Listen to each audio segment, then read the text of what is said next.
इमरान को सबसे पहले 2002 में जनरल मुशर्रफ ने एक सीट लेकर दी थी, वरना वो इलेक्शन नहीं जीत सकता था। 2013 में भी एस्टैब्लिशमेंट ने इसकी मदद की थी और 2018 में भी ये बूट पॉल्शिया जो है, ये general Bajwa, general Faiz, general Zaheer, general Pasha, इन सब की जो एक दिहाई यानी 10 साल पर जो मेहनत हुई थी वो उसके बगैर वजीर आजम ने कभी बन ही नहीं सकता था। लेकिन जो असल बात है ना वो ये है कि एक बार जब कोई बूट पॉल्शिया बनकर एस्टैब्लिशमेंट से या किसी से भी फायदे उठा लेना तो फिर कभी भी वो इनकलाबी नहीं बन सकता,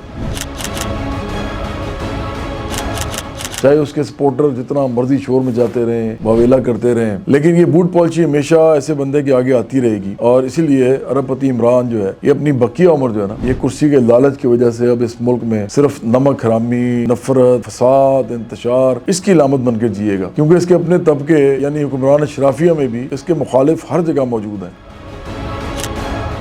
और वो इसे इनके आपसी इंतकाम और झगड़े की वजह से कभी हुकूमत करने नहीं देंगे।